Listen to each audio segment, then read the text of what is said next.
Welcome to Mission Evolution Radio Show with Gwilda Wiyaka, bringing together today's leading experts to uncover ever-deepening spiritual truths and the latest scientific developments in support of the evolution of humankind. For more information on Mission Evolution Radio with Gwilda Wiyaka, visit www.missionevolution.org. And now, here's the host of Mission Evolution, Miss Gwilda Wiyaka.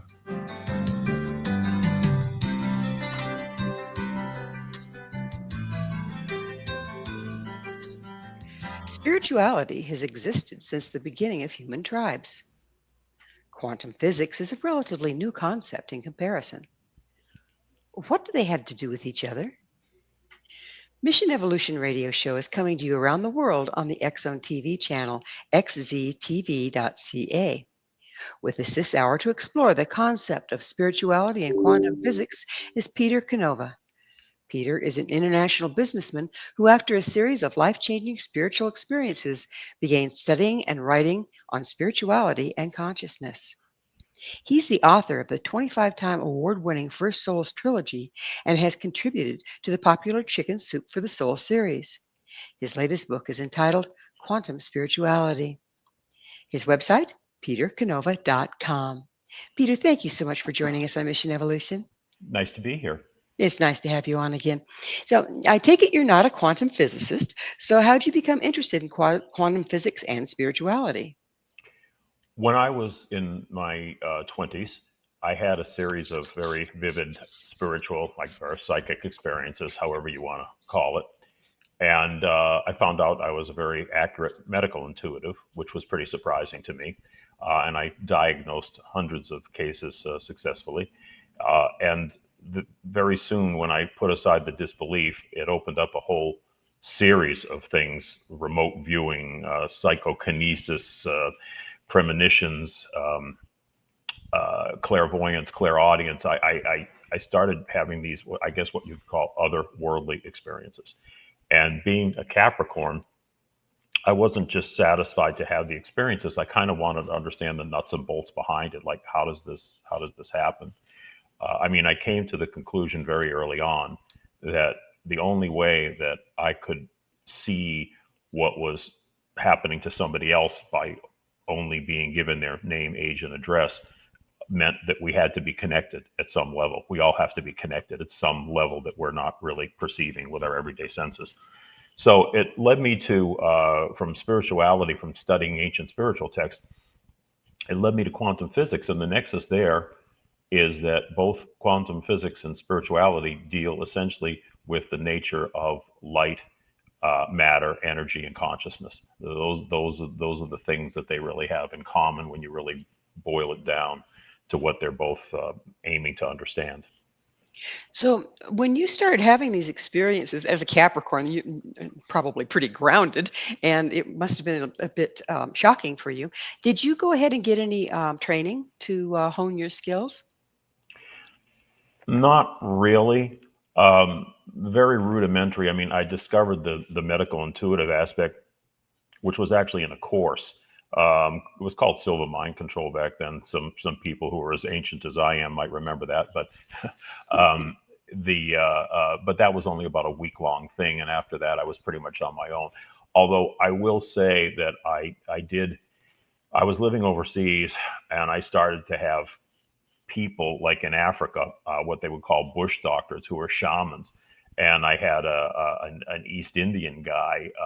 They would literally come up to me from out of nowhere in the street and start talking to me and telling me things about my life. And I was thinking, wow, were these people sent to help guide me along my journey? Because I was trying to figure all this stuff out. And it just reaffirmed the fact that there's something else going on out there that at a level that we don't normally perceive, because these people literally just came into my life unsolicited and started talking to me as if they had known me for years. It was kind of weird.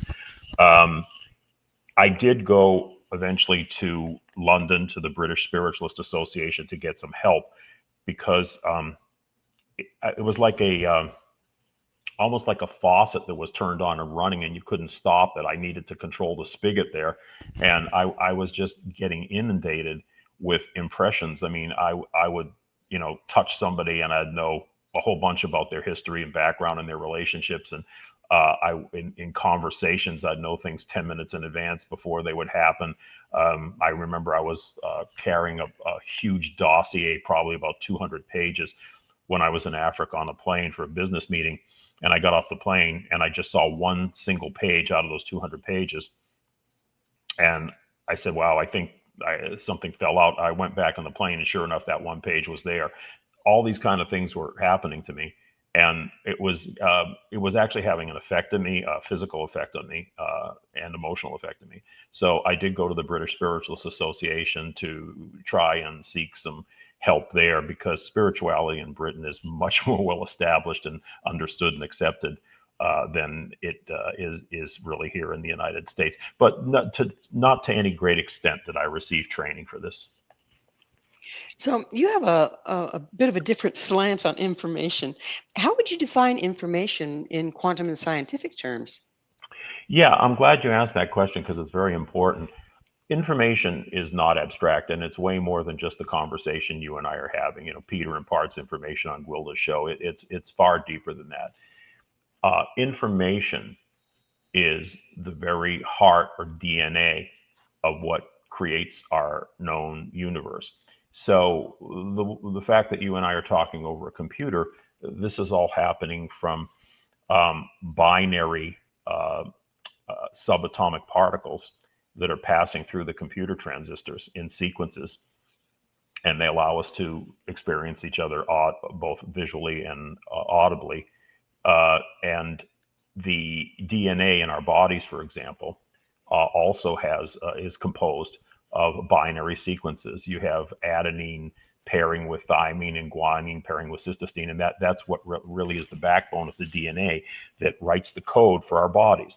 Well, very similar to having a code for our bodies, the information is present in the very subatomic particles of creation, the very things that make up our world.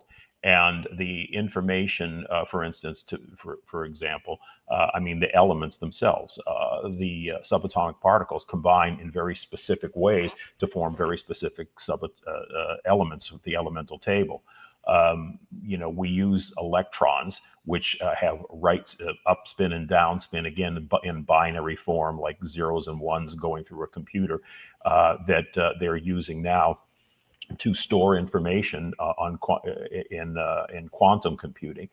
Information is actually, to make it very simple for people to understand, information is always physical. It's not abstract. It's always delivered by physical means. It's encoded in subatomic particles.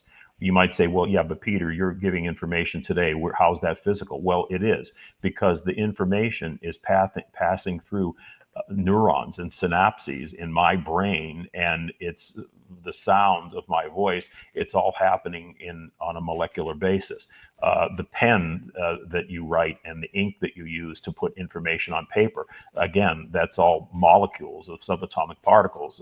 And so information is concrete. It has physical form. It can be measured, and it is present in all of creation through the subatomic particles that make up our world. So I kind of liken it to the fact that information is the DNA of God, or the supreme intelligence that controls and directs and informs the world and creates all the repetitive and multitude forms that we see. So a dog is a dog, is a cat is a cat, and that's not an accident. That's coded just the way all the physical objects that we perceive in the world are coded through the action of light energy and subatomic particles.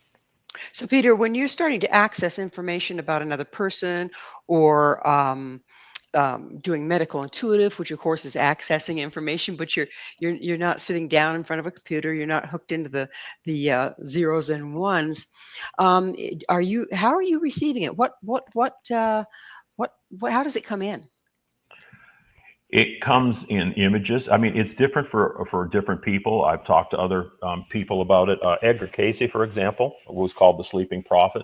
And he was, among other things, a very accurate medical intuitive, but he was sort of in a trance kind of state, and it came to him in a trance state. With me, it came through my waking consciousness. I didn't have to go to sleep or go into any kind of hypnotic trance or anything. It just kind of flowed through. It would often take images. So I remember the very first case that I did. and of a person who had a medical issue, and they just gave me the person's name, age, and address.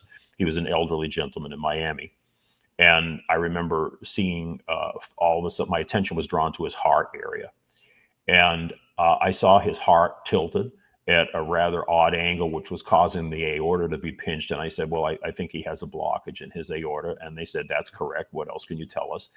And I said, well, I see something looks unnatural down the bottom quadrant of his heart. It looks artificial. I said, I believe he has a pacemaker. And they said, that's correct. Can you tell us what year the pacemaker was installed? I saw the hands of a clock moving wildly around, and then all of a sudden they stopped short at 10 o'clock, which indicated to me 10 years prior. So I said he had it installed 10 years ago, and they said that information is correct. So for me, these things came very much in the form of images.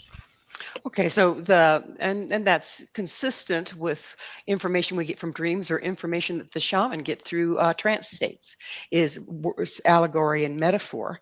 How can you be sure that you're translating it accurately if you're coming from allegory and metaphor? Well, I mean, in the case of what I just cited you, the actual evidence was the fact that the documentation about this person's condition was present, was there. They weren't reading it to me. All they gave me was his name, age, and address, but they were able to verify everything I said by looking back at the documentation of his condition. Right, right. I was just wondering, in general, do you always get the information, whether it's medical, intuitive, or otherwise? Does it tend to come to you in allegory and metaphor? No, sometimes it comes quite literally. Sometimes it comes in ideas and sentences. That's pretty interesting. And when it comes in sentences, is it like you're hearing voices, or what's that like? Um, it's just like something speaking in my mind. I mean, I wrote my first book, Pope Annalisa, largely from this channeled information, and it came to me in sentences and phrases and things that I wanted to use in the book. And you know, I know specific parts in particular, and many people tell me that they found those the most impactful parts of the book. So, if information, the information available to the masses is at best distorted, if not entirely false, what impact is this having on us? Well, again, you know, information is one of those things that you can look at different levels. The information you're talking about, say, is stuff that you hear in the news or read in the newspapers. And yes, it's highly distorted, highly biased and distorted from both sides of the spectrum. But the only way, I guess, that you can discern what you feel is the truth is by having some kind of a connection with higher consciousness. And my book, Quantum Spirituality, that's really what it's about. It's about coaching people or giving people an incredibly deep information base of science and spiritual tradition. Well, As we're going to have to pick up on the science and spiritual tradition on the other side of a station break. Peter and I will return very shortly, so don't you go away. This is Mission Evolution, www.missionevolution.org.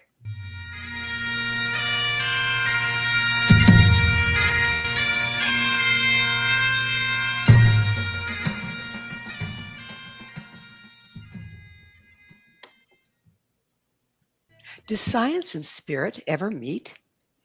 With us is Peter Canova.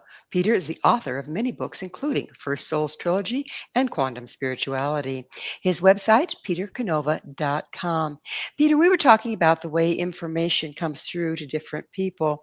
And we were talking about allegory versus literal and how you hear it. You get a conversation going on in your mind. For those of us that think we might be getting information but aren't sure, how do we validate that? How do we know it's not just our imagination that we're hearing?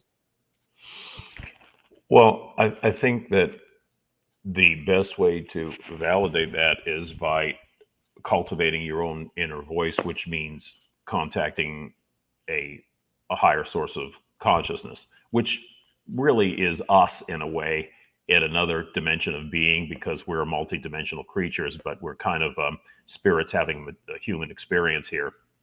So we do have an inner resource to draw on, and ultimately that inner resource is part of the supreme consciousness, call it God, whatever makes you comfortable, that is responsible for everything that is created.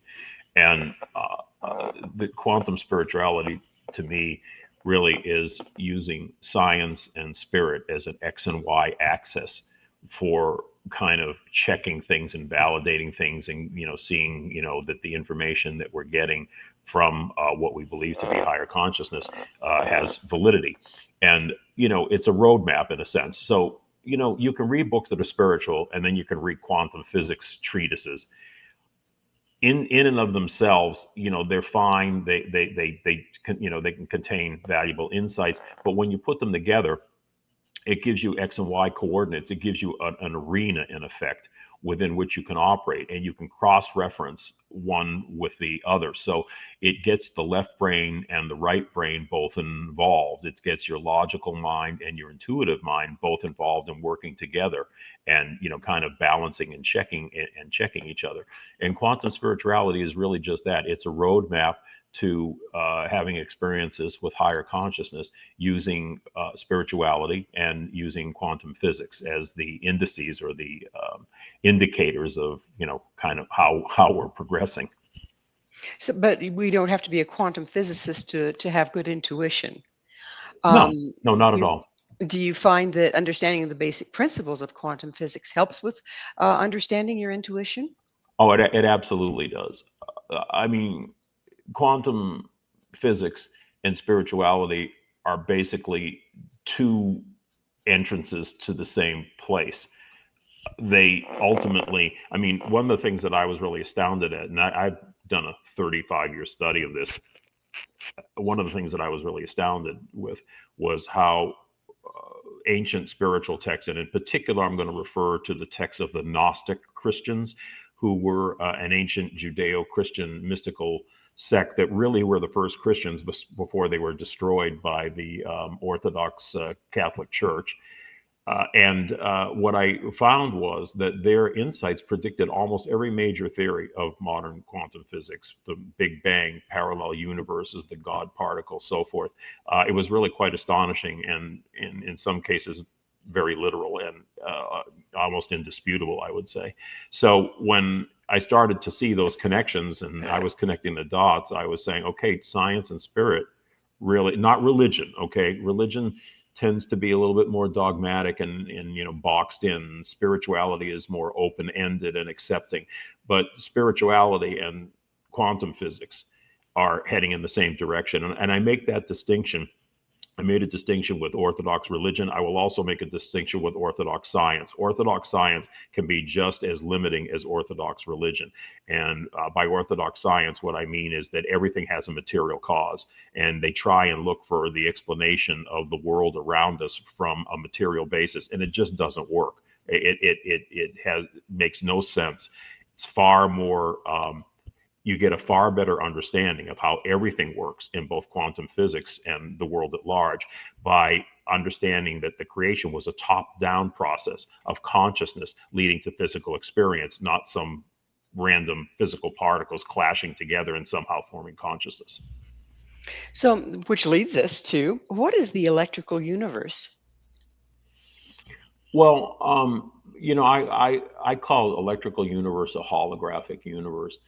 What science is, and quantum physics is leading towards, is the same vision that the Gnostic mystics had, which is that the universe is simply nothing more than a giant projection. It's a matrix. It's a projection that uses light energy, or uses electromagnetic means, light energy, to project the experience of a material world. And I mean, we could get into this deeply, but I don't want to really confuse people. There's several ways that they have,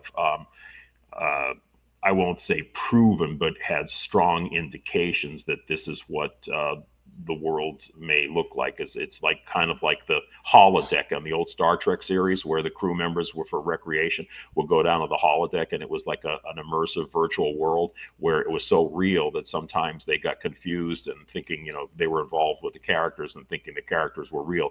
Well, that's kind of us in a way. We're like the programmers thinking we're part of the program. And they've, from different means, from the study of black holes, from the study of the way subatomic particles react and everything, the pictures that the scientists are getting is that the universe is a holographic projection, and we are parts of the whole. And incidentally, recall how I told you at the beginning that I came to the conclusion that the only way that I was able to understand what was happening so accurately with a person's physical or mental state was by the fact that I must have some connection with it. We must be part of the same whole. Well, that right there indicates the holographic nature of the universe, because the nature of a hologram is such that every minute part of a hologram contains the image of the whole. You can take a hologram and slice it and dice it into a million pieces, and each of those little pieces will contain the image of the whole. So we're all on the same page. Would you mind explaining subatomic particles? Well, everybody is probably familiar with atoms and molecules, but there is a level, and it's crazy because they're discovering new ones every day, but there is a level of particles that are below that form the foundation of atoms and molecules. So atoms and molecules can be further reduced into various subatomic particles, and each of these plays, seems to play, different roles and different things, and it can get a little confusing. I'm sorry, they're still considered physical. Yeah, they're still considered physical, but here's the thing. Ultimately, when they examine the nature of these subatomic particles, what they find, and this is almost like a direct paraphrase from Max Planck, who was the founder of modern quantum physics. Max Planck said, "I can assure you, at the very basis of everything, there's no such thing as matter. Matter is a vibration that is brought to bear by a supreme mind or a supreme intelligence to give physical appearances. So at the very basis of reality, there are no particles. What there is what exists are energy fields, waves of energy waves, and they've demonstrated this in various experiments. It's called particle wave duality. That particles and energy waves, sometimes they can manifest as waves, sometimes they manifest as particles, and energy waves can collapse their energetic state into particle form, into like sort of pinpoint particle form. Human observation, the human mind, seems to have a lot to do with collapsing the quantum wave, collapsing the energy wave into particle form that can form physical objects. So I know it can get a little mind-blowing and hard to understand, but we can't just look at particles. It really is just completely physical in and of themselves, because they are both physical and energetic. So they're kind of the bridge between the two? Yes. Okay. So if we the real bridge between the two is the human mind. The human mind seems to be the receiver and transducer that translates energy waves into particle forms. And consciousness is what seems, and incidentally, this is what spirituality has been saying for many years, but a growing number of scientists are starting to believe that the real bridge is consciousness. And human consciousness plays a role in translating those energy, that pure energy, that light energy, into particle form. So, which leads me to this question. You have all of our senses, right? In your case, 6 of them. But all of the senses, um, are they just reading these waves and particles and then translating them metaphorically into the reality that we perceive? Well, it's really more the mind that is doing that. The senses are actual physical apparatus in order to experience or have the experience of the illusion of existing in a three-dimensional, material world. That's why the physical senses, and that's why traditional science can never explain the mysteries of life, because traditional science is limited to what is observable what is material and what is observable. And insofar as that goes, yes, they've been able to accomplish a lot of things technologically and everything else. But to answer the deeper questions of life, what's this all about? Why are we here? Who are we? Where do we come from? How does the world really operate? What's really fundamental reality as opposed to apparent reality? Traditional science can never answer that with their material limitations, because at the heart of the matter, it's not material, it's energetic, it's consciousness. So if that indeed is the case, and we get that figured out, what difference does it make? How is that going to serve us? How is that going to reframe our way of perceiving reality? Well, I think it gets to the point that if you operate with more than your physical senses, if you develop an intuitive sense that is connected to the more fundamental reality, it helps you navigate your life. I mean, with me, it changed the course of my life and certainly helped me in my business. Helped me be successful in my business. It saved my life on a number of occasions by having premonitions. It's been documented in Chicken Soup for the Soul about my experience in Africa and how these premonitions saved my life. And I guess the best way to explain that is an analogy. Okay, you can live your life in the basement. You can eat, sleep, drink, have sex, and whatever, or you can move up to the penthouse. When you move up to the penthouse, you get a much more panoramic view of what's going on around you and what things are about. And the more information you have to work on, the more successful that you can make your life. That makes sense to me. Okay, so if we're having how long do you see it until we're able to incorporate this into our lives rather than just ignore it because we don't think it exists? Oh, well, that's a tough question, because it all boils down to individuals. I mean, different people have different focus in their lives, and will arrive at various states of consciousness. I mean, as a general movement, I do see that science is starting to change, and that's a big thing. Science Well, is start science. I'm sorry, we're going to have to pick up on this on the other side of a station break. Peter and I will be right back to continue this discussion, so stay right there. This is Mission Evolution, www.missionevolution.org.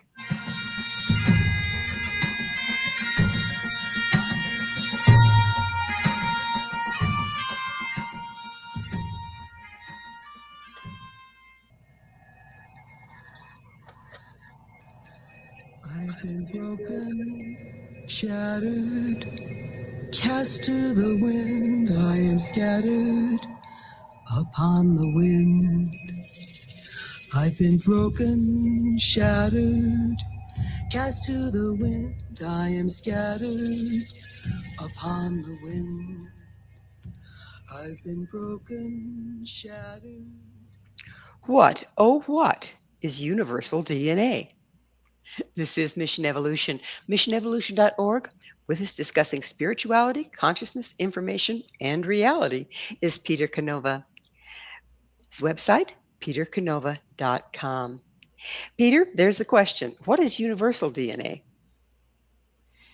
Well, as I explained, universal DNA is the information that is inherent in the subatomic particles and particles, excuse me, that comprise our universe.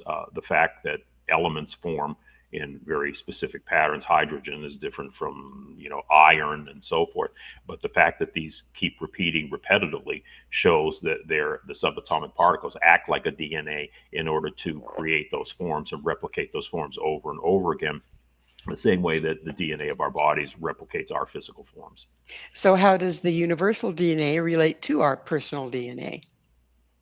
It's the basis of forming the physical world that we experience. So how is our DNA changing? Is it changing during these intense times that we're undergoing right now? I'm not an expert on DNA, but I know that people like Bruce Lipton have investigated fields called epigenetics, and they show how actually consciousness can actually control the DNA. It can actually unwind the strands of DNA and activate inactive portions of our DNA. So how we think, how our level of consciousness can actually have a the physical effect and seems to control the actions of DNA. And so, would you mind? What's the relationship between DNA and information? Well, it is information. DNA is a coded form of information. The information has to manifest itself in some form. We talked about how in a computer it's binary zeros and ones of photon flows through the computer transistors that give the images of the computer. DNA basically is that physical expression of the information, the energetic vehicle of the information being conveyed.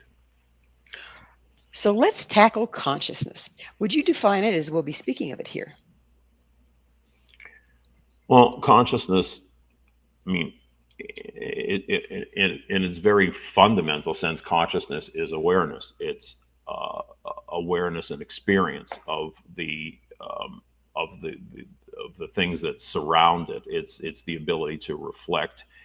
It's the ability to understand. But at a more fundamental level, it's also the ability to create. So, if you look at the ancient texts, they all say that it was a universal intelligence. And again, you can call it God or whatever you want, supreme intelligence, that there was an intelligent foundation of consciousness behind the creation of the material world. So consciousness is not only experiential, but it can create the things that it experiences.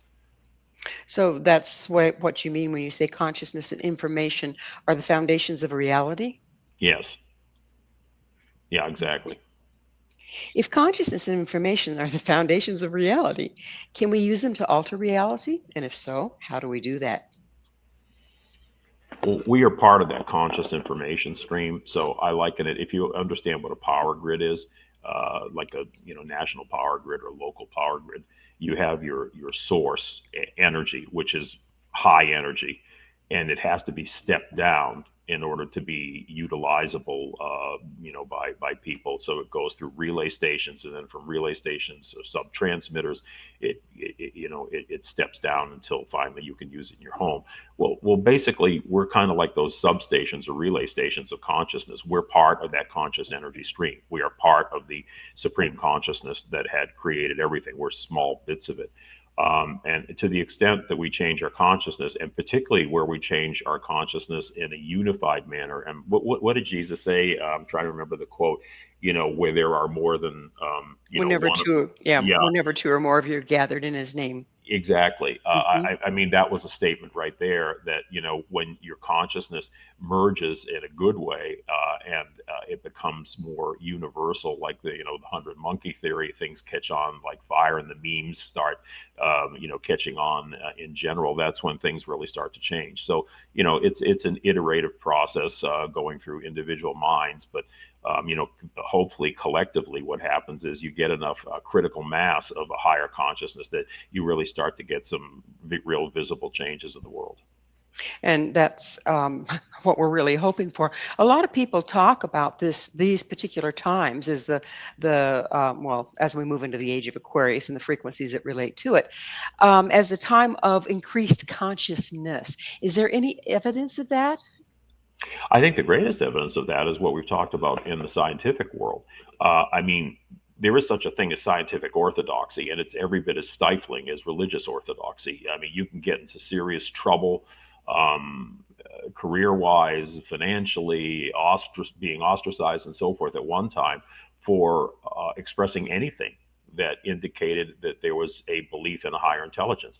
Right now, we see a gigantic movement of science and philosophy towards the basic understanding that consciousness is the foundation of everything. It's the foundation of creation. There's a movement is picking up steam in the scientific circles called panpsychism, and it has various forms and nuances, but essentially it's the recognition that there is consciousness present in everything, and it's consciousness that creates the appearance of the material world. That is largely the result of findings in quantum physics over the past few decades. But 30 years ago, if you mentioned something like this, goodbye to your job. Yeah, don't buck the system, right? So here's something we've been pondering for a long time. What happens to consciousness at the point of the physical body dying? Well, consciousness, since consciousness is foundational, consciousness continues. The physical form may change, but consciousness continues on. It may take other forms. It may take other physical forms. It may take energetic forms. It may take forms, operating at frequencies that we don't completely understand, or it may remain as pure energy. And usually, the spiritual texts and people like Edgar Casey have told us is that the consciousness, may come back here for whatever reason, may reincarnate in Earth, but it also may go off to other realms of existence as part of a kind of learning or schooling experience, the goal of which is to get closer to the consciousness that produced us in the first place. So we were trying to get back to where we started. Pretty much. Well, it's got to be better than what we see around here sometimes. Yeah. Yeah. So when we're talking about this universal consciousness, and then we talk about human personality, okay, what we identify with while we're alive on this planet, how much of that personality transcends the transition from human physical body to pure consciousness?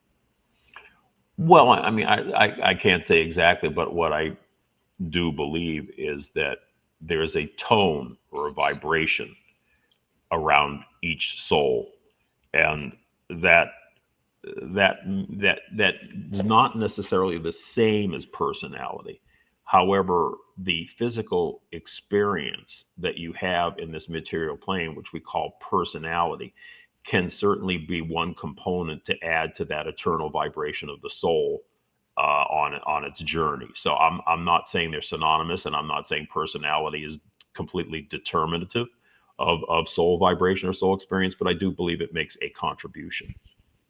And speaking of soul vibration, if we come with this, this consciousness, this soul vibration when we incarnate this time, then we go through conditioning and damage and this and that, and we do disconnect from part of it, don't we? Oh yeah, yeah. I mean, it's. I think most people, generally speaking, understand the concept of the soul. How many people really experience the conscious potential that the soul really has in any individual lifetime is probably a lot more limited, but possible. It all boils down to focus. What you dwell on is what you tend to attract. What you dwell on is what you tend to become and understand. So, if you're focusing and dwelling on a higher vibration, if you're the type of person who believes there's something more out there, who wants to learn, who has an open mind, you will attract, let's say, better things, if I could say it in that way. We're all in the same soup. However, if we don't believe in something, does it simply become invisible to us? Um, well, I mean, if you don't believe in something, you just don't experience it. I mean, I guess you could say it becomes invisible, but what you don't believe in, you don't tend to experience. And experience is really what it's all about. I mean, we came to this world to experience. I always say that we're the fingers of God touching the face of this world, and our purpose is to spiritualize the material, but bring the experience of the material back to spirit.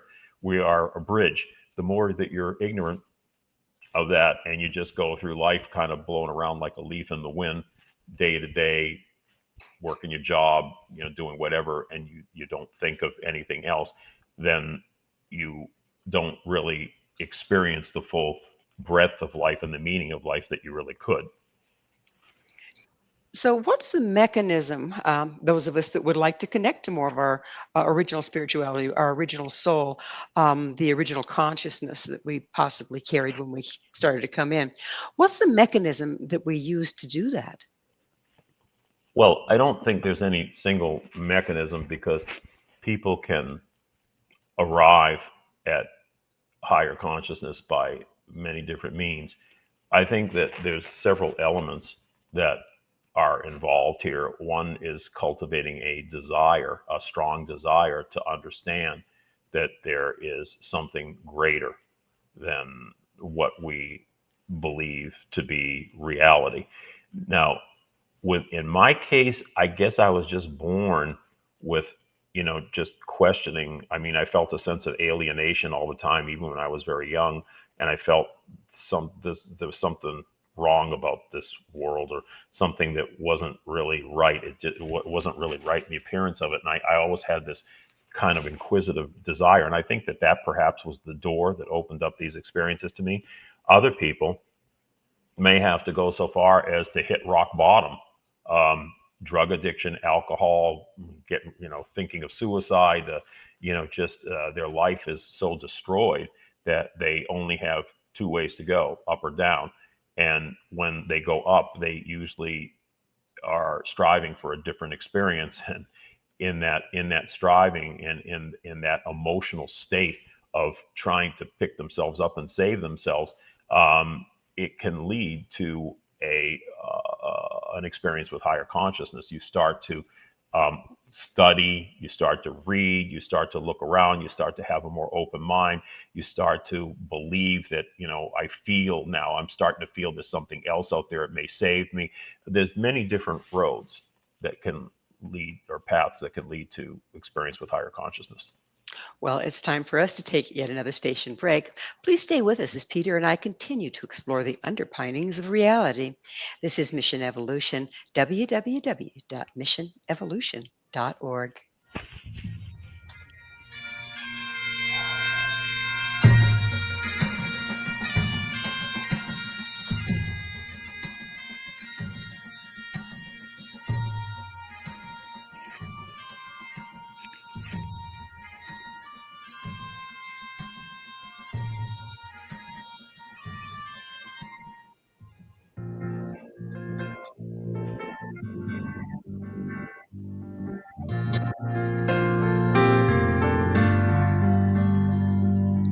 Brilliant feathers of an unearthly hue glide by on the edge of his dream.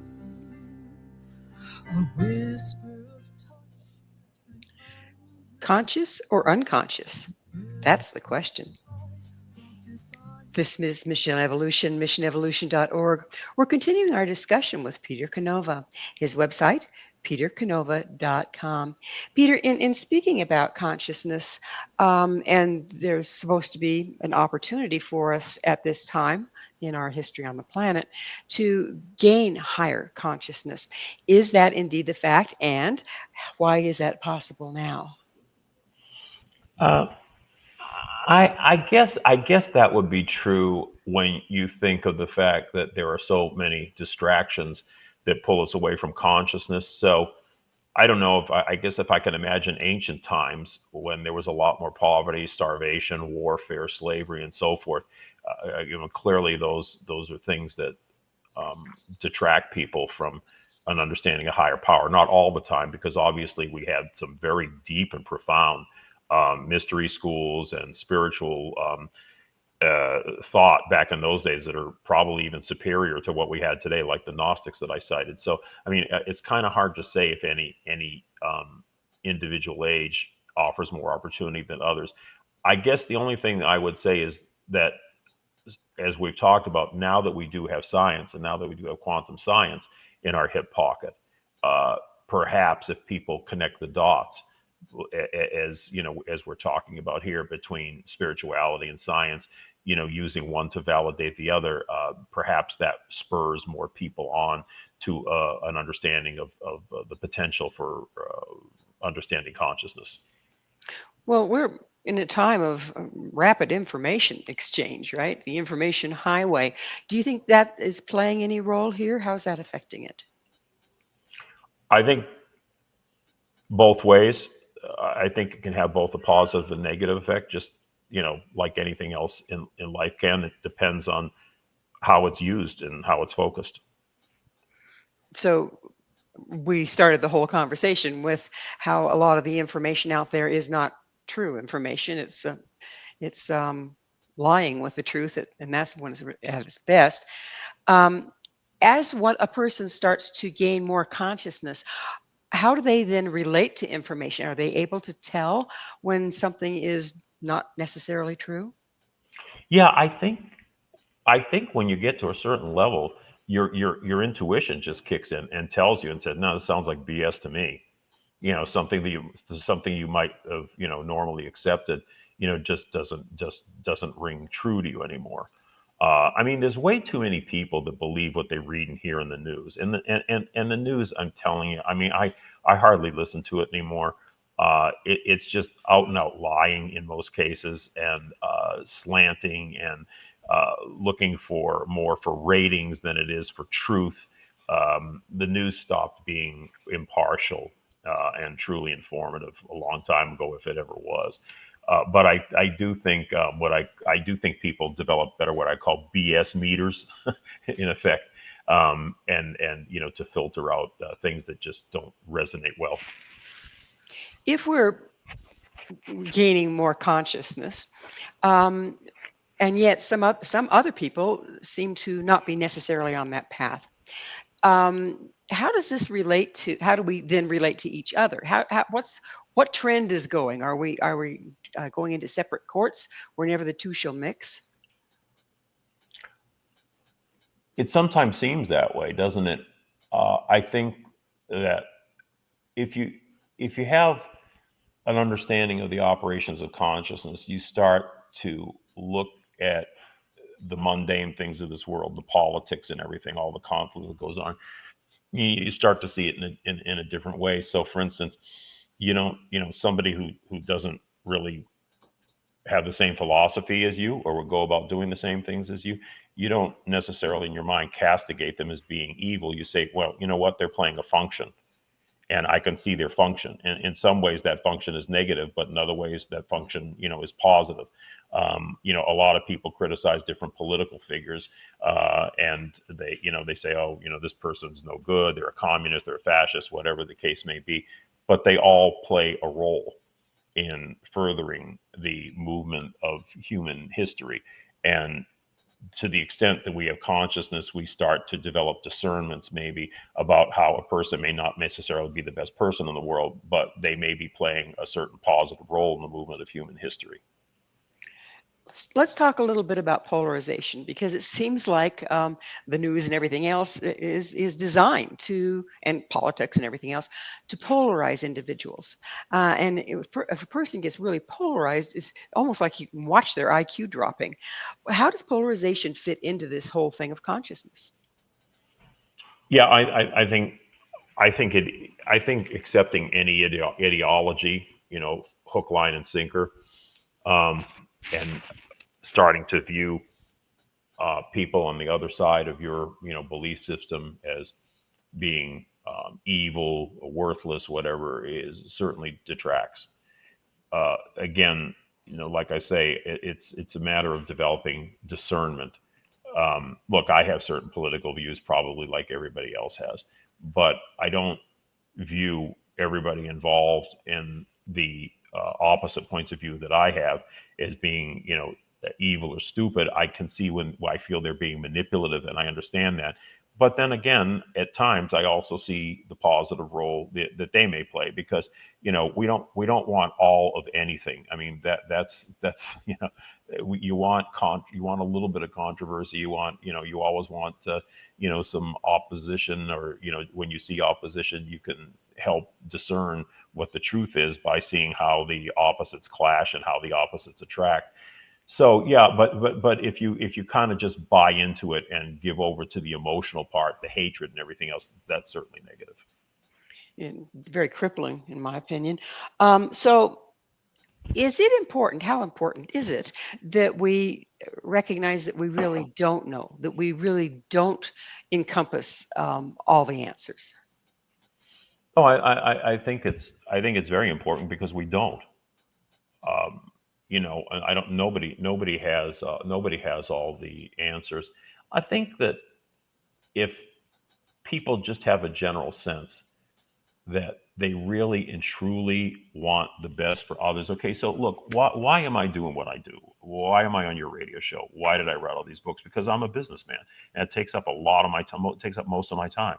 But why did I do this? It's because something happened to me that changed the course of my life, and it made me realize that there was something out there, something better out there that we can relate to, and I wanted to help other people to think about it and to provide them some tools in order to be able to experience some of the things that maybe that I've experienced, and expand their sense of what reality is about. If we all had an attitude of essentially, trying to work for the best for people, and that was a real feeling. I mean, a real intrinsic feeling that we cultivated, not just words. I think that would be very helpful. Unfortunately, most of the political philosophies that I've seen in life that sound great and talk about brotherhood, fraternity, equality, it's all manipulation. It's manipulation because at the end of the day, it all ends up being controlled by certain cadres. So when we're talking about, you just mentioned the life-changing event, and I know sometimes it's referred to as like an initiatory illness, or you also mentioned when we first started talking about how sometimes people have to reach rock bottom before they can start on the path of consciousness. Is there a certain amount of shattering of our old reality that's necessary for us to hook into the consciousness that's available? Could you rephrase that question? I'm not sure I understood. hmm in a lot of native traditions, they have initiatory ceremonies that shatter the person that's trying to become a medicine man or a shaman or a seer or whatever, depending on the nationality. Do we need to be shattered to a certain extent of the things that we hold on to, like sacred cows, our belief systems, in order to access more consciousness? Okay, are you saying shattered or shadowed? I'm having a little trouble hearing. I'm sorry, I'm saying shattered, broken. Oh, okay. I thought you were saying shadowed. Okay. Is it necessary? I would say no, not necessary. But does it happen frequently? Yes. Uh, I think. I mean, I guess it depends in the sense of what you're talking about. If you're talking about shattering old beliefs that are holding you back, for instance, if I had what I find about intuition is that it's more often or not dismissed in the same nanosecond that it arises because we're not used to listening to it. We're focused elsewhere. If you're talking about shattering that cocoon of a perception of material reality in order to see beyond it, then yes, I would agree to that extent that you do have to alter or change or discard old belief systems in order to propel you along your way to a higher consciousness. Do you think that we set that up for ourselves just by our intention to evolve? Yeah, I mean, I believe that opposition is intrinsic in the very fabric of the universe and was there from the beginning, because the ultimate goal is that the one consciousness divided itself up into separate points of consciousness in order to have something to relate to, in order to have something to reflect upon itself, in order to have experience outside of itself. Because think of it for a second. I mean, if you're everything, how can you can be, but how do you experience? If you're everything, you encompass everything, how do you experience anything? Well, the only way you can do it is by limiting portions of your own consciousness and projecting them out. And essentially those become the mirrors of reflecting upon yourself. And essentially that's really what we are. We're projections in a material sense, in a soul sense, but also further on into a material sense, having a material experience here. And that experience has meaning that we bring up to our soul education, that we bring up to our soul, experience. Well, we're just about to run out of time, Peter. Could you tell us what is your mission? Well, it's like I said a little bit earlier, what I'm trying to do is simply to bring science and spirit together, show the interrelationships, and show people how to connect the dots in order to encourage them to develop their own consciousness, in order to encourage them to develop their own intuition. And using science and spirit, I do that from both a left brain and a right brain sense to appeal to those people that are already, let's say, a little bit more spiritually oriented and intuitively oriented, and give them some of the logic behind it. And then on the other hand, for people who are more logically oriented, to give them some of the translate some of the mystical experience behind it, but to show where the commonalities lie. Well, unfortunately, we are out of time, but Peter, thank you so much for coming on the show. Thank you for having me. Mhm. Our guest this hour has been Peter Canova, the author of 25 times award winning First Souls of the Trilogy and his latest book, Quantum Spirituality. To find out more about Peter, where you can find his books and all he has to offer, visit his website, petercanova.com. This has been Mission Evolution with Gwilda Wiyaka. For more information or to enjoy past archived episodes, visit missionevolution.org. But be sure to join us here next time as this mission will continue, bringing information, resources, and support to our evolving world.